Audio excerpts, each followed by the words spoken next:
On today's episode, we're going to see if I can get this snapper snowblower that was destined for the trash running again. My name is Marcus, and welcome to EngineCraft Garage. Oh. So a little bit about this snowblower is, I got it from somebody that was going to throw it away. They said it doesn't have compression, or it's very low on compression. This is a Snapper LE. It's a 2-stroke, and it's got a Tecumseh engine in it. I don't know if you pronounce it Tecumseh or Tecumseh. Either way, let me know in the comments what you say.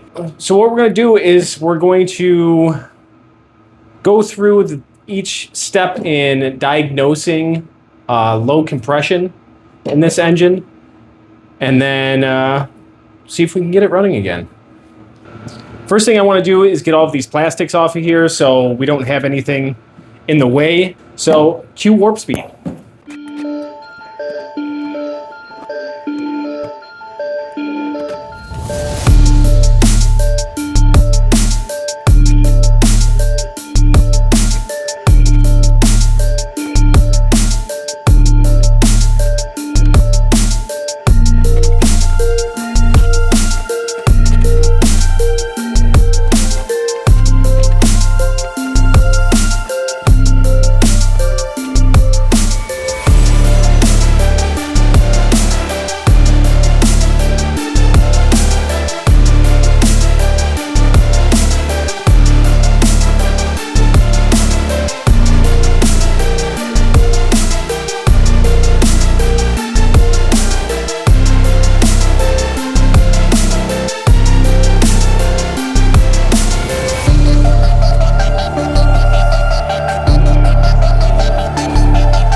Hi there. So just a message from future me, because I did a little bit of research about this engine here.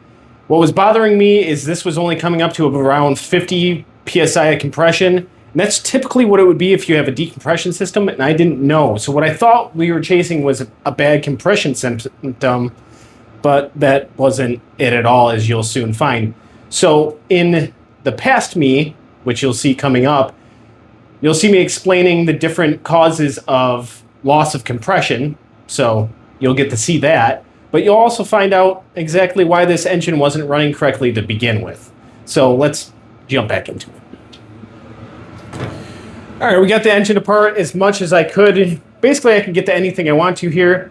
First, I want to take a look at the piston. So this is a Tecumseh engine. So the last engines they made was in 2008. So let's pull this engine over so we can get a look at the piston rings just right there. Get you guys in here. So I see some scoring on here. It doesn't look terrible, but it doesn't look great either. Just a helpful tip on compression testers. If you're buying one, make sure you get one that has a Schrader valve in it, because this can test everything. If you get one without the Schrader valve and you try to test something like this is a small engine, it might be on the brink of a little bit of a bigger one, but if you test this with like a chainsaw engine, and it doesn't have the Schrader valve, it's going to give you a false compression reading.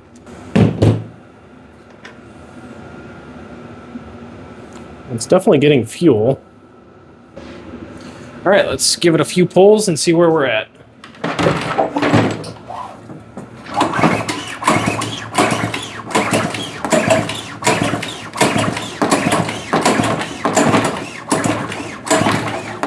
Alright, so we're at just above 50.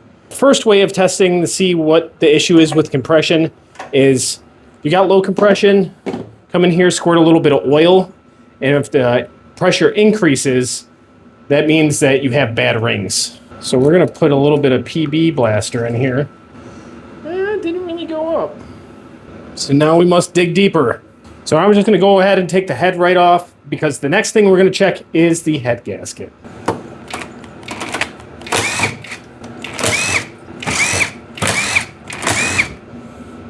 Top of the cylinder head doesn't look bad, it's a little grimy. Everything appears to be okay. still has some cross-hatching on the sidewalls. And that's a really good sign. I don't know if the camera's picking that up or not. All right, let's look at the head gasket. Don't see any obvious signs of anything, any loss of compression here.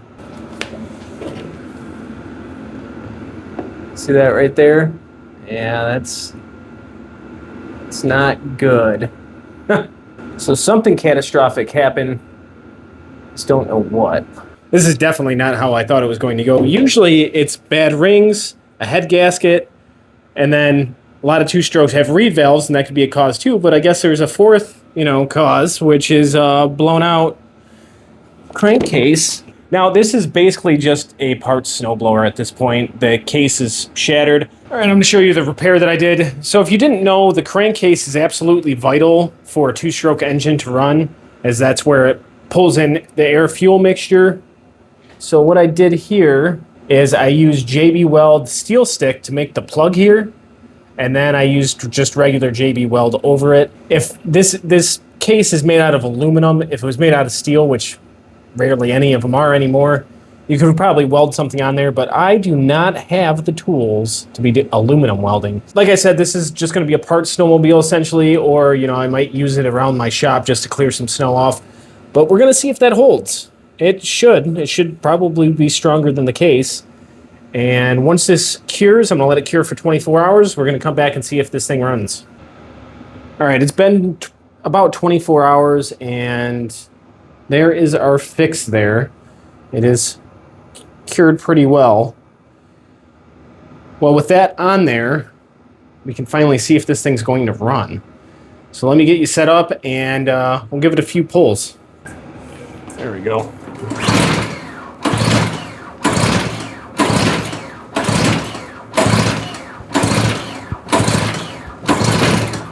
Oh.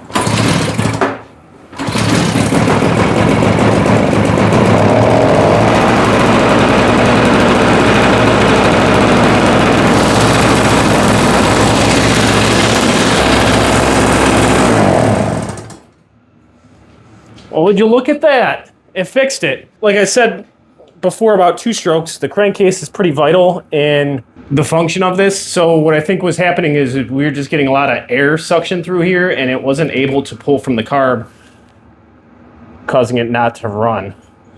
So that's awesome. Wish I could show you it in action, but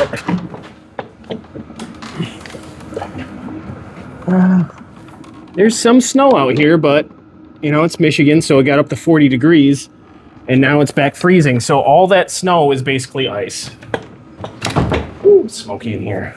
This is actually a pretty nice little unit once it's all cleaned up. It's not bad looking at all. No broken plastics, not much rust at all. The paddles are decent. Let's give it a little start again.